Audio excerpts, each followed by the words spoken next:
ថ្ងៃនេះខ្ញុំនឹងធ្វើការបកស្រាយអំពីរបៀបនៃការរស់នៅរបស់ពួក trader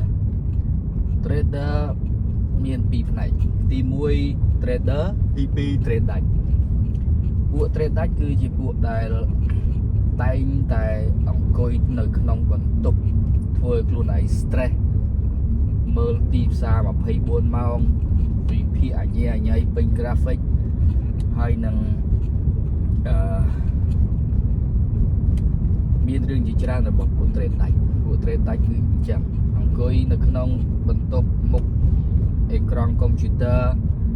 វិភាគអញ្ញាគ្មានក្បួនត្រឹមត្រូវច្បាស់លាស់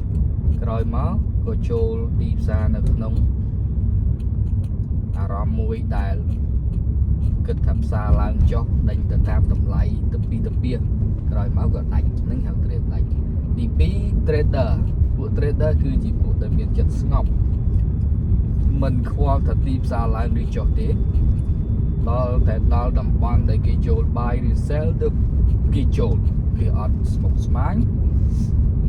ដល់ម៉ោងដើរលេងគេដើរលេងដល់ម៉ោងហាត់ប្រាណគេហាត់ប្រាណដល់ម៉ោងធ្វើអ្វីមួយគឺគេត្រូវតែធ្វើហ្នឹងមិនខ្វល់តែទីផ្សារធ្វើអីទេគឺស្រេចតែក្បាលរបស់ទីផ្សារចុះយើងមិនអាចបញ្ជាទីផ្សារបានទេតែយើងអាច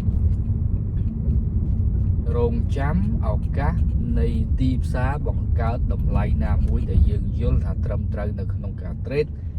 ហើយជាយុទ្ធសាស្ត្រដែលយើងធ្លាប់បានផលចំណេញគឺយើងធ្វើវាទៅដោយមិនដេញទៅពីទៅពីពេញទៅ graphic វិភាគអញ្ញាពេញទៅអេក្រង់កុំព្យូទ័របន្ទាប់មកក៏ដាច់ account គ្មានផលចំណេញពីមួយខែទៅមួយខែឃើញតែផលខាតនោះហើយគឺជាក្រុមពួក trade ដាច់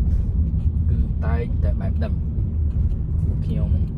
មានយោបល់នឹងការផ្ដល់យោបល់តែប៉ុណ្ណឹងហើយអ្វីផ្សេងទៀតយើងអាចគិតនិងសិក្សាខ្លួនឯងតាមអ្វីដែលខ្លួនធ្លាប់មានបទពិសោធន៍ហើយព្យាយាមធ្វើដោយមានរបៀបរៀបរយដោយកុំដេញនៅក្នុងទីផ្សារបើពុំដូច្នោះទេផ្សារនឹងដេញយើងចេញពីផ្សារហើយបាទអូខេអរគុណមានតែប៉ុណ្្នឹង